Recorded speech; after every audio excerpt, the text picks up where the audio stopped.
Look how the express lanes, the bridge that goes over the top, that is for the carpool, the express lanes. Regular traffic goes down below. Perhaps that driver there in that car, the murder suspect, is not familiar with the freeways. It can be a little freaky if you're not sure why you're going above the traffic there. So perhaps that person thought they would get caught up. Or there's also the 105 freeway there. It looks to me like that person might be exiting to the 105 freeway, which that person could go then east or westbound on that freeway. We've talked about people going to areas that are familiar to them, driving to neighborhoods that are familiar to them. So not sure the moves of this person. This pursuit has been going on since we've been following it in the South LA area. It has been on surface streets. Just minutes ago, this driver went on to the freeway there, and you can see the police are right there on that suspect. A murder suspect. It's a whole different kind of pursuit there and want.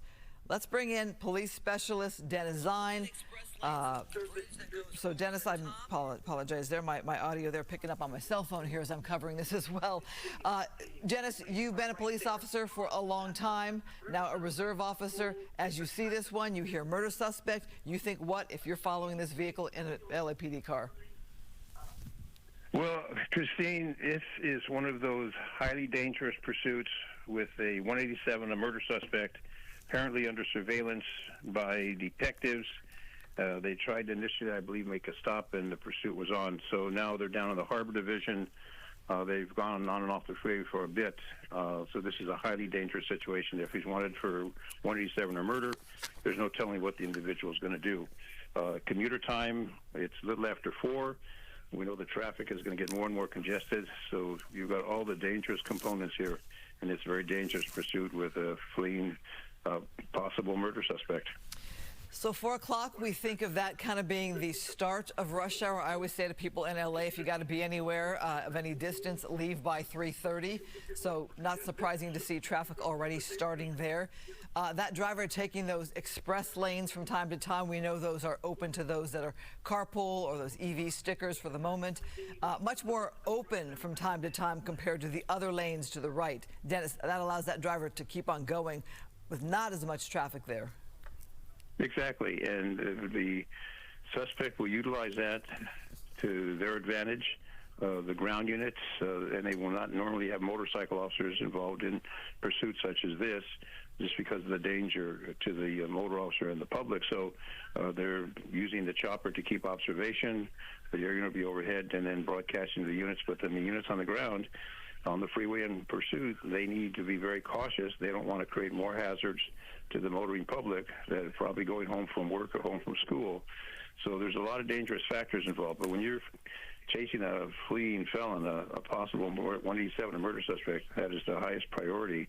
They want to obviously take that individual into custody. And if in fact they are involved in that type of crime, they don't really care what they do because they know they've already committed the ultimate crime, murder, and they know what they're wanted for. So obviously this will be an extremely dangerous pursuit at a terrible hour, a little after 4 o'clock on a weekday. And Dennis, we are showing our viewers video from earlier. Look how dangerous that pursuit has been on surface streets there in the South LA area. Look at the way that driver maneuvers around cars, pedestrians, a man in a wheelchair there in the crosswalk, and the speeds there when you can see it's a lot of heavy traffic there on those surface streets. So if you think this freeway pursuit is kind of wide open, problem-free, look at what happened here earlier on those surface streets, and you see this is a suspect who is really trying to get away from police. Absolutely. So the highest degree of danger for the motoring public, a great degree of danger for the officers that are in pursuit, and then negotiating those police cars to make sure that they don't get in collision and harm an injured individual, an innocent individual, a motorist, a pedestrian, a bicycle rider, etc. So there's a lot weighing on the officers' shoulders that are in these pursuits, a lot of responsibility. But an individual who's fleeing, if he is in fact a murder suspect, and he knows what he did, then obviously this is minor to him as far as getting away. If someone has been injured along that path, well, he doesn't really too much care about that, since if in fact he's murdered someone, which is prompted this pursuit in the first place. So talk about the insight you have, having been with the LAPD for many years. You had mentioned that detectives were on this one. So are you saying detectives were following leads and then the pursuit started? Apparently, apparently, intelligence information is that there were observations. They try to seek out these murder suspects, and they do surveillance. And then, if they can identify, then they try to make the move. And in fact, in this particular case, if this is in fact a murder suspect who was under some kind of investigation, and they were observing activities, and then he obviously saw something and took off, and away the pursuit went. They called in for the black and whites, but when they're doing their intelligence scouting and the investigations, and I've worked that section before, where you're doing basic uncover work to try and put the elements together, and if this is the right suspect, etc. And then once you are capable of making that, when you have enough resources, then you make that move. But when you talk about my years with the department, I joined in 1968, so wow. I've been with them continuously since 1968. And my son is now a captain with the organization, so well aware of the responsibilities and the hazards, and obviously the investigations get more intense. DNA, which we didn't have back in 1968, so there's a lot of changes, but the technology of a pursuit is the most dangerous part when you're fleeing and jeopardizing all the folks, the pedestrians, the bicyclists. On the freeway, it's less hazardous because all you have is the cars and trucks to contend with, even though that's hazardous. But then you eliminate the school children and the people walking and jogging, et cetera. So it's the safest environment if you have to get in the pursuit, freeway versus surface street. And everyone's going the same direction at a relatively high rate of speed here that is higher than, obviously, the traffic next to this driver. We have been watching this pursuit now for, I wouldn't say a half hour yet, but it's been about that time there. So I can't help but note, Dennis, as we watch this, you say detectives were on this one, then black and whites called in. We lost 3 police officers in Pennsylvania yesterday, 2 more in critical condition, and they were detectives there investigating a domestic violence matter. So the thought of detective work being somebody sitting in an office looking at paperwork and looking on their computer is a much different perspective when you think of what happened in Pennsylvania. Absolutely. When you're pushing the paper and you're doing the reports and you're doing the follow-up investigations, interviewing witnesses, making telephonic inquiries, that's one issue. But then if you're then focusing in on an individual and that suspect, and you go under surveillance with that, and then all of a sudden we verified this is the suspect, we want to stop, we want to interrogate, we want to verify. So you obviously want to verify, and you can do that with fingerprints, but you can't do that until you get the individual in custody, and you go from there.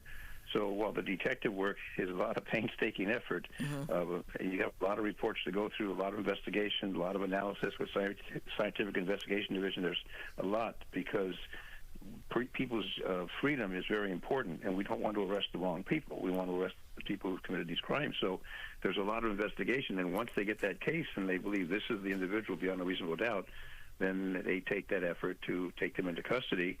They get booked, and then we go through the processing and find out if they are. Then it goes to trial, goes to court, and we find out what happens in the court proceedings. But there's a lot of detective work that takes place. The officers in the black and whites, the patrol units, they handle all those 911 calls, excuse me, all those calls for service. But when it comes to the investigation, those detectives have that responsibility. And I will honestly say we don't have enough police officers on the streets. We don't have enough detectives to do the massive amount of work that it takes in a city this size. And hopefully we can recruit more personnel to law enforcement to take care of that. But there's a lot of work to be done and a lot of investigations, a lot of victims that want to see justice, and you can't get justice until you find out who the perpetrators are and the circumstances. And then you got the court system to deal with. So we know we have a great district attorney, and the district attorney is doing a wonderful job, but it's pieces of the criminal justice system that all have to work together. And then the ultimate is to have justice prevail in the community where justice serves for everyone's benefit, and that's the key. Oh, Dennis, let's take a look here. So we are watching this pursuit here on the 110 freeway southbound, a murder suspect here. You can see this suspect now, this driver, getting off of the freeway now onto surface streets, perhaps in the San Pedro area, unless they're making some kind of other freeway connection. We'll see in just a second here. This is, again, a murder suspect, LAPD on this one. Our viewers are watching on Fox 11 Plus, our sister station, Channel 13. We've got sports programming on Fox 11, but we're following this on the web as well, foxla.com. You can see this pursuit is well underway at very high speeds.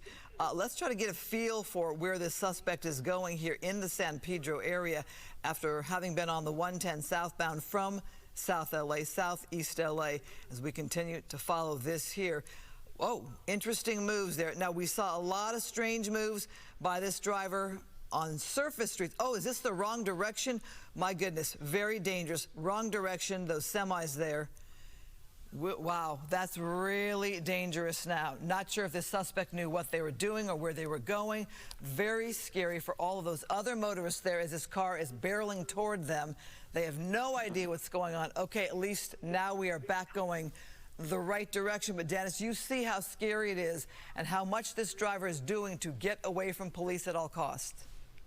Absolutely, and this is the most dangerous individual, and if this individual has committed the heinous crime of murder, then anything he or she can do, they will do to try and escape arrest, apprehension by the officers. And remember, these officers have to make sure that they don't get into a collision with an innocent motorist while they're chasing this individual, while the individual who's fleeing does whatever he or she wants to do, where the officers have to maintain control of their vehicles to make sure that an individual is not harmed by their actions. That's a critical concern. So they've got a lot of responsibility when they're in pursuit. In this particular case, as we see this driver, and commend those units, they're right behind him now, as we'll see this continuation pursuit. But those officers go through great training at the LAPD course up in Granada Hills, where they have the field where they do the pursuit training, and it's a very dangerous situation when you get in pursuit, not only for the officers but for the general public. And as far as the perpetrator, the suspect, he or she doesn't really care. They just want to escape, and they don't care what happens in the process. Dennis, we're looking at a closer shot of that vehicle, the bumper. They're obviously experiencing some kind of damage to it. Not sure how or when that happened. I didn't see any kind of accident during our coverage. Perhaps going just, you know, the crazy routes this guy's going, the bumper caused... it was hit in some fashion. All right, so we're back on the 110 freeway in the Wilmington area. Now we are northbound, and it makes me wonder if this suspect was trying to get back to an area that is more familiar to him or her. They had been going southbound for a long period of time out of the South LA, Southeast LA area, and now back the other direction, going back towards that same direction at those high rates of speed with that bumper damage. I'm not sure if maybe our assignment team had seen something happen where we saw bumper damage, or maybe I just am now noticing. There we go. Wow, that's about to come off right there. We are not saying this is a stolen vehicle. No word on that. Just a murder suspect that was under investigation by LAPD detectives, and something triggered this driver to take off. Are these speeds for real? 100 miles per hour? That is terrifying. Dennis Zine, police specialist, as you watch this. Absolutely extremely dangerous for the suspect who's fleeing. You see the bumper's going to fall off in a few minutes. But as far as the speed, over 100 miles an hour, the air units, and I know Fox 11's over along with the police air unit, and they're going to keep track of this. Without that helicopter, it would really be difficult for these officers to continue a pursuit. And I know a lot of people say they're expensive, the helicopter operations, but they're critical in this type of situation. If you don't have that helicopter over scene, you're not going to be able to keep up with this individual. And again, you don't want to jeopardize the public, and that's why the air units are so critical when you have a situation like this. And thank goodness they were on the scene. And then Fox 11, and what the media does is they set the pace with the police chopper, so they all in coordination, all in communication, so they can be safe while they're covering this for the law enforcement officers as well as for the public, as we see on Fox 11 here on Fox 13. So what we have right now is the fleeing 187, a murder suspect in this car. Whether it's a stolen car or not, we haven't determined that as of this point. But we know the bumper's going to fly off any minute now just because of the velocity of that vehicle, and whatever tweaked that left part of the bumper, that's now come loose, and it's just hanging on probably by threads until that flies up. And then we don't want it to fly into a police car, because if that hits the windshield, then we could have some serious damage from that. But again, this driver doesn't care about anything except to escape, to get away, and the fleeing, and 90, 100+ miles an hour, and they just don't care about the public safety at all. Well, Dennis, as I'm looking at that bumper, I'm terrified for every driver that has to encounter that at a high rate of speed on the freeway. You see that laying in the road, that's very dangerous. I came across something like that myself the other day where cars come to a complete stop suddenly because you have this piece in the middle of the freeway. So not only do we worry about that for other motorists, but you're right, those police officers that are following behind. So as we watch this here, as we watch this driver fleeing police now in the Compton area at 110 freeway there, let's talk about what we saw earlier where the driver went the wrong way. Let's cue up that video right there. Look at that driver trying to get away from police in the San Pedro area. Right there, you're going to see wrong way. Oh my gosh, you see those semi-trucks there. Terrifying to think of a car speeding towards you the wrong direction. For every motorist there, uh-oh, can you imagine seeing that? What to do there? Luckily, nobody got hurt there. You can see the bumper has the damage already in that spot there. I'm just wondering about the police cars behind them. That shot was fairly tight. We didn't see their reaction as they also had to weave through. Okay, the truck. Oh, that truck hit the bumper there. Okay, watch here. Watch here. Did that truck try to bring that to a stop? There you go. That bumper damage right there. Okay. That's where it started. Good news. Look at the tires. Look at the tires. We understand the spike strip was put out and put out on the freeway. It's going to affect those tires in some fashion and perhaps bring that to a close. But Dennis, as we watch, okay, there you go. He's losing control, right, Dennis? Yep. Well, I don't know when they did the spike strip, but thank goodness they did it, and those spike strips are very, very effective. And it's not uncommon for them to drive on the flat tires onto the rims, so it doesn't mean they have to stop, but hopefully the individual will, and if there's a foot pursuit, then we've got sufficient units there along with the air units overhead. So I think this should come to end real quick as we see the car's not going to be continuing movement on that freeway. Well, you know what? All the traffic they have to contend with. Dennis, that driver was going, it seemed to me, on the shoulder of the freeway there. Perhaps that's how police were able to fling that spike strip out there and not affect other motorists there. All right, so the driver exiting the freeway at these speeds here. Look at that tire. It's going right there. But those speeds now are much, there you go. Okay, but you say, Dennis, it can go on those rims.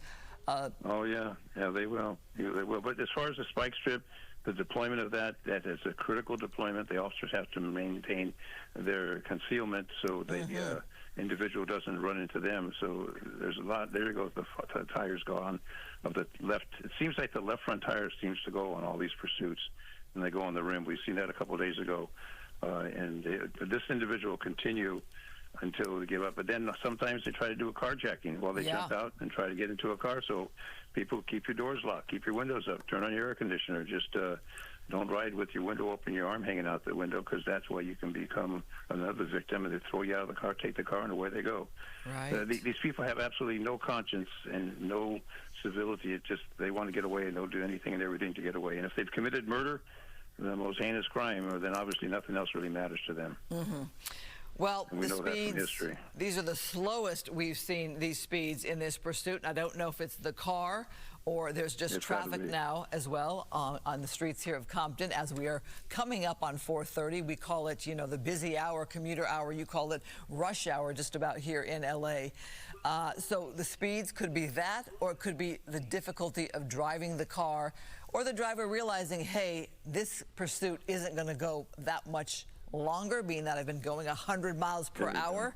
Now I'm at 23 miles per hour, and this driver could be thinking how they're going to ditch out. Dennis? Well, with that tire going off the left front, I don't know what the rest of them, but it's going to be hard to run on a rim. It's very difficult to get any speeds with that rim just gouging into the asphalt on the roadway, and that's exactly what's going to happen. So that will impede the movement, and we see we've got units right behind. So those officers will be ready to engage, and if a foot pursuit takes place, we know that's not uncommon. So as we continue with this slow movement now up to 20 miles an hour, down from where they were before, this is going to bring it down to a slower pace. And meanwhile, the units will converge, because we'll have a number of units that are converging on the scene to get this individual into custody. And if we have a foot pursuit, there'll be sufficient units along with the air unit So the freedom of this individual is coming to an end real quick.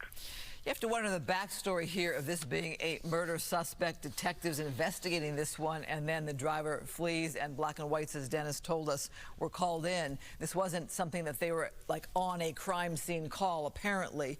So you have a murder suspect here on the run. We talk about what lengths they'll go to get away. Other motorists could be in danger of being carjacked, as you talked about. Homeowners, residents in the area who might be completely unsuspecting. And so this is a very dangerous outcome here, possibly. And Dennis, we don't know, does this person have a weapon? And for police, does that make them keep their distance all that much more when this does come to an end? Because we don't know what we're dealing with. Or maybe they do know who they're dealing with.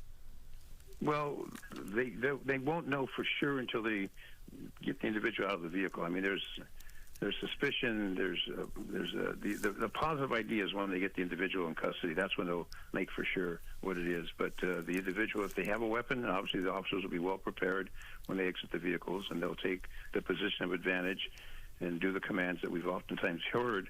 Hopefully the individual will comply. If not, there'll be a foot chase, and the foot chase takes place. The officers will be doing that, and we know that's a very dangerous situation. But hopefully we'll have sufficient officers there who can overwhelm this individual. We know that there's a car a couple hundred feet behind the suspect's vehicle, and I'm sure there's additional units behind that. But as long as this pursuit's been going on, it gives them time to muster up the units to get them to deploy to back up, so they'll have enough resources when this comes to an end. And we think there's one person, there may be more than one person in that car.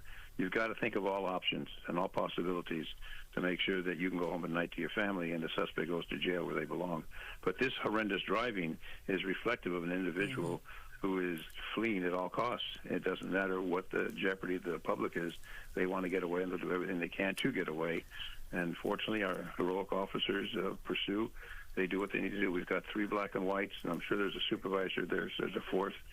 So we got four black and whites that are in pursuit of this, and they're all prepared as soon as that car makes the stop to give those orders. And if the individual jumps out and takes off, they'll be taken off too. But thanks to the air unit overhead and with the specialized equipment they have on board that chopper, this individual will be taken into custody real quick, because I don't think he's going to be able to go much farther with that rim since the tire's gone and the car's obviously fatigued. So I think we should bring this to an end in the next few minutes, because it just can't continue going this way. Yeah, and there could be a standoff. We've seen that for hours upon hours as well. Dennis, as we look at this car limp along here, let's take a look at when we believe that spike strip was thrown out there on that freeway. This was the 110 northbound. Let's take a look at that video if we can have that into the queue here. As we're watching LAPD follow this car, 17 miles per hour. Okay, we're watching here. There you go. I saw it right there. Okay. See, Dennis, you see there, traffic was being held. Traffic is held. There's the spike strip right there. So police got ahead of this one, stopped all of that traffic. That driver kept going, bam, got him right there. You saw it fly to the right. Dennis, that was pretty smart thinking on their part. Well, they're planning ahead. Yeah. And what that takes is a lot of strategy, a lot of thinking, okay, let's do this, let's do that, let's employ different techniques. And they've got a battery of techniques they can utilize. It's just which one's going to work. In this particular case, whoever was in command of that decided, let's take it down, and we did it. It worked. Yeah, so it did work. That's the kind of teamwork that it takes, because you've got the primary, secondary units that are in pursuit, and they're concentrating on that. So these are the backup units that come up, okay, let's try this. And they're communicating with each other. So they've got the communication same place. Okay, we're going to do a spike strip at this location, stand by. And all of a sudden it's taken care of. And obviously we see, while the spike strip did work, the tire's gone, but they're still driving. And the spike strip doesn't reduce.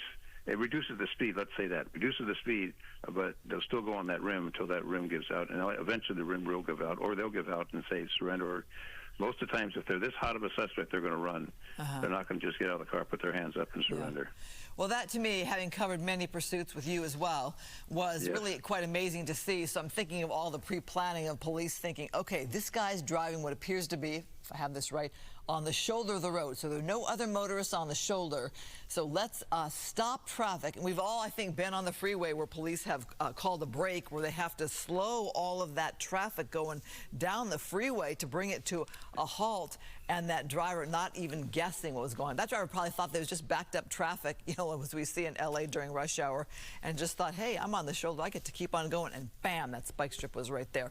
Okay, Dennis, as we look at this right here, that bumper hanging by a thread still, would they consider a pit maneuver in something like this? The streets seem to be fairly wide open here on Compton, in Compton right now.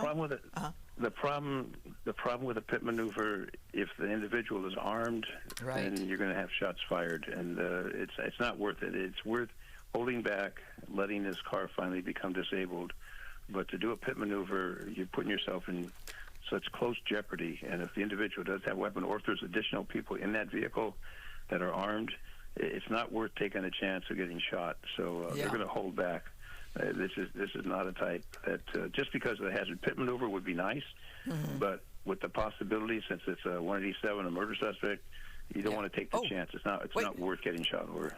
Did another tire come off? I saw something there as I glanced down for a second, glanced back up, and I saw something in the road. You see the speed because of the lack of tire. Wow. The speed is very, very slow now. Well, the thing is, it's just a matter. There we go. Yeah, it was a tire came off.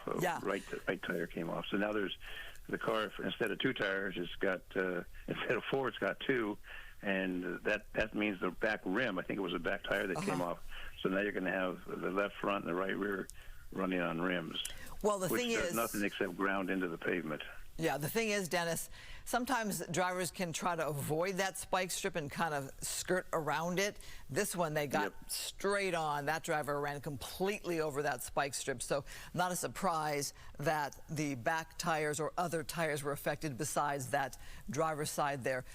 All right, so because of the danger, we're not considering necessarily a pit maneuver because you want to keep the officers back because we're dealing with a murder suspect. So you just kind of wait this one out. It goes until it goes, right? Well, you see the speed's down to 29 miles an hour, 28 miles an hour, no longer going to excessive speeds. So it's just a matter of time till the car gives out. The rims will then, there'll be nothing left, and you're not going to be able to drive the car when you've got with the left front and the right rear, where it's just been ground down by the movement of the vehicle, and then the car's just going to stop. And apparently this individual wants to go the maximum point, and the high speeds are over, that's for sure. And if there's any kind of recklessness, it's not going to happen through the speed of the vehicle, because that's incapable of doing it now. And I'm surprised that the rims are holding up this well, because when it gets down to the rim and goes through the brake, there's nothing left. And as you see, his movement is extremely slow, 8, 10, 11, 12 miles an hour. So it's just a matter of coming to a slow ending. But this gives the officers a chance to take a breath, to say, okay, they're communicating with each other, they're communicating on the frequency, what they're going to do to take this individual into custody. And it's just a matter of minutes, I'd say, until this car comes to a halt, just because it's not going to be able to operate any longer. So our viewers, so our viewers have an understanding of the community here who may be watching from another state or even out of the country. Compton can be an industrial area. There's a small airport there as well, but you can see a lot of warehouses. Look at the industry right there, the big rigs right there. There are a lot of people who work in that area, but maybe not a lot of traffic on the streets necessarily in certain parts of Compton. It's residential as well, but you can see the industry right here. So it's wide open. It'd be great if this pursuit came to an end, like right in this area where the suspect can't carjack somebody necessarily, can't run into somebody's home, obviously a pedestrian right there. But to paint that picture of Compton, we don't know if the suspect is familiar with this area. South LA, not too far from this area, and that's where we picked up the pursuit. Now, the suspect left the South LA area, was on the freeway down to Wilmington, San Pedro to the far south, and then turned around and came back to this general area. Does that tell you anything, Dennis? Well, I believe the individual is familiar with this particular part of the Los Angeles region, familiar with that area. You always want to go to a place where you're familiar. So I think there's a familiarity with this particular part of the county of Los Angeles, and there's 88 cities in the county of LA, and it just happens that they're comfortable in this community. But I think going for the public safety, at least right now, you've got light traffic, you've got very few pedestrians, if any. So this is an ideal situation. The speed of 25, 30 miles per hour is reasonable. And it's just a matter until those rims run dry, and then this comes to a stop, and then there's either going to exit the car and surrender, or there's going to be the deployment of personnel, and sometimes it even involves SWAT, where they call SWAT out. So they're not going to run up to that car, open the door, and say, come out. So if this individual doesn't want to comply, they'll have additional resources deployed to make sure it's done properly and safely for everyone. Again, these officers have families. They want to go home at night safe, and we owe them that opportunity to go home safe at night and put the individuals who committed the law violations in custody and in jail. So really, it's going to be how this driver behaves or performs when this car comes to a stop. Do they surrender? Do they toss those keys out of the car or come out with their hands up? Do they comply? Or do they run? I mean, obviously, my guess is the person is not apparently on any kind of drugs or substances, because they were able to drive quite normally, dangerously, but they are able to follow the lines of traffic. Would that be your guess, Dennis? We're not necessarily dealing with somebody impaired? No, I don't think they're under the influence of anything. I think they're fine as far as the condition, that they're not under the influence of any kind of drugs or alcohol. At least the driving pattern doesn't show any impairment. So I would say that that's not an issue. But the issue is, if you're dealing with a 187 or a murder suspect, you've got extreme caution, because oftentimes guns are involved, and this individual may be armed. And if the individual opens the door and starts shooting at the officers, then you've got problems to contend with. So there's a lot of factors, but at least we're going slow. The officers are communicating. The partners in each car are communicating. There's a supervisor who's communicating. So everyone's on the same page. And they say as soon as this stops, the individual could jump out and jump into and hijack a car, carjack. Anything's possible, but they're preparing for all this. This gives them the time to come up with a game plan. If he gets off and he wants to take off and run, okay, who's the best runner in the squad here? Who's going to take off and run? Who's going to be the backup? So this gives them a lot of time to get that game plan, how we're going to do it. We're not going to run up on a car. We're going to make sure that it's safe for everyone. And there'll be a supervisor who gives the direct orders what to do. So, car 1, 2, 3, 4, this is what you're going to do. 4, 5, you do this. They're going to have to block traffic. They're going to have to make sure there's no pedestrians around, no bystanders. Again, this individual's possibly murder suspect, which means either a gun or a knife, killed someone, wanted for that. So that's what you have to anticipate, is they're going to be armed. And that's a key. You don't want them to come out shooting, because that could be a very sad situation where the officers are out in vulnerable position and he comes out, opens the door, and starts shooting. So all those facts have to be considered, and there's a supervisor who's in control of this and communicating, I'm sure, with the watch commander. And the watch commander's watching this on the TV, and the watch commanders obviously all have these widescreen TVs watching these. So there's a lot of communication going on right now, and they're developing a game plan how they're going to take this individual into custody in a safe manner and book him properly as they need to do, and follow the law as prescribed, as they're sworn to protect and serve and abide by the law. And that's what they're going to do. Well, Dennis, Main Street runs north-south. We're heading northbound towards the 105 freeway in the Compton area. You can see it is much more residential. You can see there's much more traffic there on the streets, even people standing out in the neighborhood. They have no idea what kind of pursuit this is. It's not necessarily a joyride. It's not a stolen car. It's a murder suspect that detectives were investigating. Dennis, that was your information. So this driver, not willing to give up at all. Would it behoove the driver to try to get on any freeway now coming close to the 105? Well, you see, the freeway is going to be highly congested now. The freeway, I think, would be a bad move, because all you're going to find is a gridlock situation. This is the commuter hour. Between 4:30 and 6 o'clock, you're going to find a lot of people leaving work. This particular area seems to be conducive for the individual's pleasure to drive, and at the same time, you're not putting in danger a lot of people, because you don't have any schools in that immediate vicinity. You don't have young children. All those hazards that people don't even think about, that the officers have to consider when they're going to make the stop and take this individual into custody. You want to protect the general public. That's the number one priority, and take this individual in custody. You want to go home safely with your partner, and you want to put this individual where they belong, behind bars, in the Gray Bar Hotel known as the jail. So it's a pretty simple policy that they follow. Do it in a safe manner, make sure no one gets hurt, and you do the lawful arrest in a lawful manner, and you put the handcuffs and put him in the car, and he goes to jail. If he needs medical treatment, they get an MT at the hospital by the doctor. So it's all really cut down in layers of how you're supposed to handle it. Once this comes to a stop, then that'll all kick in, and there'll be a supervisor at the scene to make sure that everything's done properly, that officers' tempers are controlled, that they don't do anything they're not supposed to do. And again, remember, they're all wearing body cams, so this is all being photographed as it's continuing. The watch commander's seeing it in the office. All different divisions are watching it on the broadcast. They're listening to the radio broadcast. So it's all done in a systematic manner. They're trained to do this. They're experienced. Again, we have more than sufficient officers to take this individual, no matter what type of murder they committed, if in fact it's the 187 suspect they're looking for, in a safe manner. And this individual ultimately will get booked, and this will just be additional charges in addition to whatever the warrant's for. This will be additional charges that will be lodged against this individual when it goes to court before the judge when they get arraigned.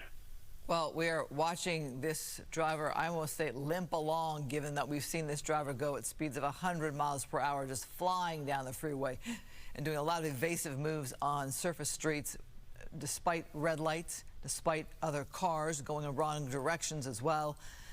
And as we see this here, you can see people along the street. Some are bringing out their cell phones. Perhaps they're watching this on the web, or perhaps they're just watching a car come down their street, seeing a lot of police cars behind it. They know something's not right, something's up, could be a pursuit, but a lot of people there with their cell phones out. That driver there making moves to get around traffic. Dennis, you mentioned, quote, the Gray Bar Hotel, which is jail. Oh, look at those people in the street trying to get video. That's dangerous. Well, remember, there's a parade of black and whites with the sirens. Yeah. All the sirens are blaring, too, so it's waking up the neighborhood, that's for sure. Dennis, I get back to the Gray Bar Hotel jail. Do you get a sense that this person perhaps has some kind of record, that perhaps they have been through this before? Obviously, a murder suspect we're dealing with. Do you get a sense that they perhaps have been arrested before? Well, my best guess would be they have been arrested for serious charges. They may have done time in state prison. Obviously, it's not a comfortable place to be. And I think with that experience, they don't want to go back. And while they're doing this display of very slow speeds, you're not going to get too far at 20, 25 miles an hour with an army of officers behind you. It's just a matter that whatever they've done in their past is probably coming up to their mind. Do I want to do that again? And if it is a 187 suspect, a murder suspect, it was a grieving family. Yeah, I was just thinking about that. Who was killed. So yeah. You've got to think about the justice. The justice system is that where's justice if this person has done that and they get away with it? Because there's a grieving family that we have to consider. What about them? And what about the individual who is the actual victim of the murder? If in fact this is all what we suspect it to be, justice for that individual. So there's not a lot of mercy for the individual who's fleeing now, as we see this low parade of the suspect in the police units. Most of it is the criminal justice system. Maybe it didn't do its job last time. Maybe it'll work this time, so we don't have more victims that end up being victimized by individuals who have no concern about their health or safety. Well, as we're watching this here, I too started to think about that there is a victim here. If you've got a murder suspect, then there is a victim. And sometimes you look at a police pursuit, they're so routine here in Southern California. There can be a comical aspect to some of them and some of the moves. Obviously dangerous, it can be almost like a movie. But as we think about that and what you just mentioned there is a victim here. We don't know the details of the murder suspect police were pursuing. Obviously, if this is their guy or girl, that person's not wanting to stop. And if it's not, this person is sure ditching out on police for some reason. And then the family of the victim who was involved in the murder. I mean, there's a lot of issues that come upon the situation where someone commits a vicious crime of murder, the family, the aunts, the uncles, the children.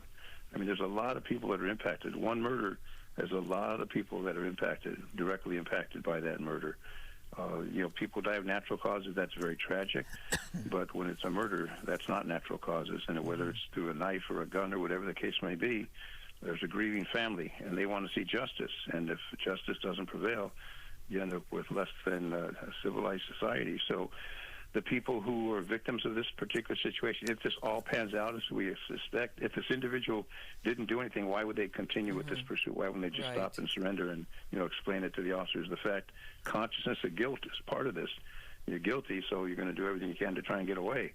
Obviously, the run is going to come to an end real quick, because you're not going to get too far at 20-plus miles an hour with an army of officers and helicopters and news people over you. It's just not going to happen.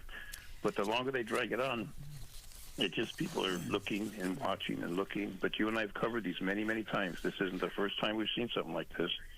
And this is a situation that impacts a lot of people, the family, the aunts, the uncles, the classmates. It's just a tremendous amount of impact when someone is the victim of a serious crime. And the most serious we have is murder. Well, as you know, we cover it every single day, loss of life. And it's, oh, wait, another tire. That's where we saw the video of that other tire that went off. So that big picture on your screen there, that was in the Compton area. That's where tire number 2 came off on the right side. There you go. So that that proves, Dennis, that spike strip was very effective on the freeway. It got that driver's left side. It got something on the passenger side. That's what you want from your spike strip. But an example right here, that a spike strip doesn't mean a car comes to a stop. This pursuit has been going on now in the southeast Los Angeles area, where I should note we picked up this pursuit when we first got on it for Fox 11 Plus here. So, Dennis, this driver is now back to where the pursuit started, at least on air for us here. What does that tell you? Well, I guess we're going in circles. That's what it says. We're just going around. Familiar with this area of some degree. Feels comfortable in this area, and we'll drive that car as we see now until it just completes driving, when the engine either shuts down, Dennis, or you're stuck with the rims. I'm going to jump in here as we look at the video of how dangerous this pursuit was on the surface streets in South Los Angeles earlier this afternoon. Look at the moves of this driver. Look at the person in the wheelchair there in the crosswalk. That driver, you can see the window appears to be down there. Again, we're looking here at a murder suspect pursuit. LAPD detectives were on this one. Look at the driver goes through the gas station where you have pedestrians, through the traffic there. We saw that driver run several red lights, making very dangerous moves to get away. And that, Dennis, sends a clear message to police that they're dealing with somebody who's not willing to comply, not willing to give up, and going to take very dangerous moves to get away. Absolutely. Whatever they believe will get them out of the situation, they will do.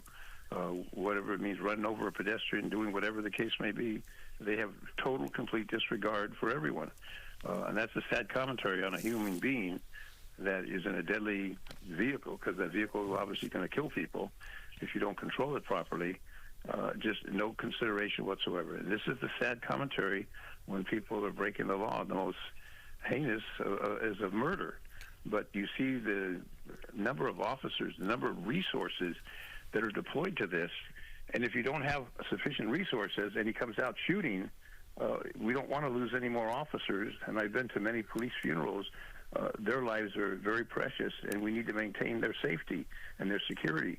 So the general public's in jeopardy. The officers are in jeopardy. Well, thank goodness we've got technology. We got the helicopter. I know there's some critics about the noise of the helicopter.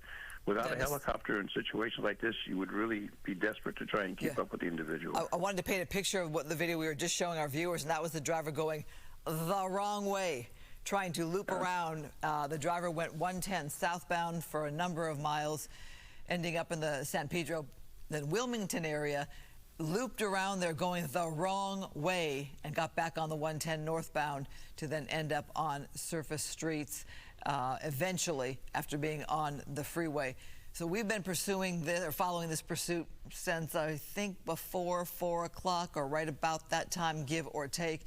and we've seen this driver return to the South LA area. Police very effective with that spike strip on the freeway, damaging those tires, but that driver still going and going. The pursuit still on. Well, they're deploying all the resources they have. They can't basically ram the car with the police vehicle, because if the individual does have a weapon, then you'll direct line of fire to the officers in the police vehicle. So you can't do that. They've really done everything they can logically, reasonably do. Yeah, Dennis just saw that spike strip video again.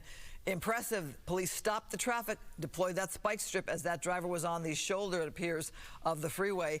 There you go, one more time. Traffic stopped. There you go, spike strip. Okay, and they got that driver's side tire, and then we saw later on the passenger side tire comes off. So that driver now riding on the rims there in South LA. We're watching more footage here of this pursuit to show you how their tire right there on the driver's side came off. This is earlier video. You saw that bumper was hit when that driver went the wrong way, and that's why that bumper started coming off. Started, I say, because it's still hanging on there.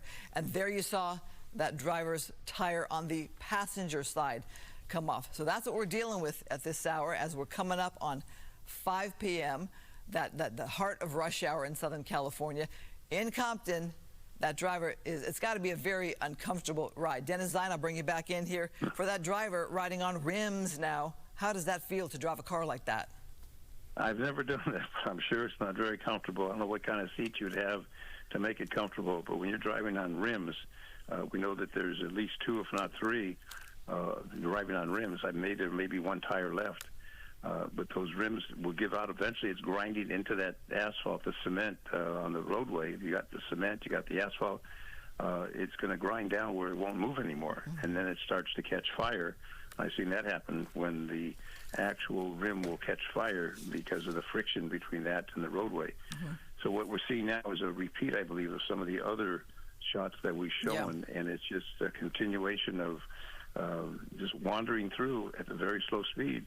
But again, they're not going to do a pit maneuver, which seems, well, just a pit maneuver, bring it to a stop. If he has a gun, which is very possible, then you open fire, and officers, it's not worth their jeopardy to have that happen. So this will continue, as I said, until that car gives out. He's not going to surrender. The car is going to give out. And then whether he gets out of the car or if they have to use resources to get him out, additional personnel, that'll be the case. So we'll have to see when that comes to pass. But it should be pretty quick. Dennis, you said that a while ago. I know, but those rims, I can't believe these rims are holding up this well, because the rims finally give out. I mean, they're grinding down. It's grinding down, and eventually they're not going to be able to go. They'll just lock down. There's probably a dozen, I'd say there's probably a dozen police cars in this pursuit, at least a dozen. Well, one of the videos that we were showing our viewers as to how this pursuit's been happening throughout time here is we saw a lot of pedestrians, people on the streets there on the sidewalks with their cell phones out, documenting video of this. That's because this pursuit became a very slow speed pursuit. You are standing perhaps on the street corner for whatever reason, and you see all of these police cars coming your way. You know something is up. We are in a day and age where people roll with their cell phones and post on their social. You can look at the left-hand side right there. People right there taking video. I mean, it's not every day that a pursuit comes your way and you can watch it go by. It's kind of like, oh, wow, there goes a pursuit. Multiple times. Yeah, go ahead. Multiple times it's going by the same neighborhoods that kind of sort of like that neighborhood down in San Pedro in Harbor Division. This is all Harbor Division, as I understand. Southeast LA. Southwest. Southeast. Southeast. Yeah. Okay. We were further south, but I guess you moved up a bit. Yeah. Florence. Wait, South Main at Florence? Main and 70th now. You saw somebody there on one of those little motorbikes. You know, you have to wonder if this driver, because we picked up this pursuit in Southeast LA, we're back now in Southeast LA, are they on the phone with somebody they know? Are they talking to people in the neighborhood? Are they driving by their home? And sometimes you have that where police encounter residents who come out who know this person that police have been chasing, and that's a whole different crowd dynamic. That's it. That's right. And you want to get that individual into custody and away from there as quickly as possible. You don't want to get that neighborhood up in arms about it. That doesn't create anything except more problems. But they do have sufficient units. If those are all the harbor units, or maybe southwest, southeast units to respond to this, but primarily harbor division. And each division has a certain number of black and whites assigned per watch. It seems that there's a whole lot of black and whites down there that they've got to be from some other divisions in addition to harbor division, southeast, southwest harbor, in the southern part of the city. So a wider shot here of the neighborhood goes to show you how residential this area is, and you fear for the safety of every single resident when a pursuit comes to an end, because we have seen suspects run. We have seen suspects run into someone's house. Yep. Right now, this driver is just driving and no sign. You know, sometimes we see, Dennis, they pretend to pull over, they start to pull over, they attempt to pull over, they even open their car door, they jump back in. This driver has made no signs that he or she is going to stop yet. No even attempt to stop. They play the cat and mouse game. This is not playing cat and mouse, just continuing, not stopping, not complying, just continuing whatever speed. And the speed right now, obviously, is extremely slow because of those rims. You're running on rims. But I'd like to get a count. If we can get a count of how many black and whites are in this pursuit from the beginning to the end, I wouldn't be surprised if there's not more than 12. Well, you think of the manpower, the taxpayer dollars, the cost to citizens. Oh, yeah. And but the time they're not on the call, right? And is there more than one suspect in that car? There's all these possibilities. Is there more than one? The weapons, the automatic weapons? You know, you've got to have more than two. Normally it's the primary and the secondary, and then a supervisor. But in this case, we have basically a whole watch. But they may be from adjoining divisions. They may not all be from one division. They may be from different divisions in the South Bureau. And CHP hasn't been on this one at all? It's been LAPD the whole time on the freeway? I haven't seen CHP engaged at all. Is that because of the nature of the want? Murder suspect? No, just necessarily LAPD started it, and LAPD had enough resources. The CHP will do it from time to time. I think they're black and whites. I think they've lost a few along the way. They may have been, they've been ordered to just continue because I think there were 12 at one time. They're down to like 6 or 7 now. Mm-hmm. They don't want it to be a parade. It's not to be a parade. It's to be very serious to take him into custody. But you know, this individual obviously not complying. Obviously doesn't care. Obviously, if they've been through the criminal justice system, been to jail, they don't care. You know, it's like you have a spoiled child that just doesn't want to do the homework and doesn't want to go to bed. It's just like, okay, what are you gonna do to me? What are you gonna do to me? That's exactly what this individual is acting like. Doesn't care. We say spoiled child, but I'm thinking murder suspect. This could be, you know, a lifetime behind bars, a lifetime incarcerated, depending on the crime and if this is indeed the suspect. So we are just watching this one play out with hopes that it will come to an end soon, with hopes that it will be a safe ending, with hopes this driver will just eventually pull over and give up, posing no threat to officers or civilians there on the street. Rush hour traffic there, and that driver trying to wedge through the red light. Oh boy, that is really dangerous. Those cars have no idea this car is trying to sneak through. Well, and you can see the speed of that car is extremely, maybe 20 miles an hour, maybe 20. Mm-hmm. It doesn't care, you know, going through the red light, it doesn't care. And if someone's not paying attention, they might get broadsided. Mm-hmm. And a bicycle, a motorcycle rider. Dennis, there's just a lot of factors that come into play here.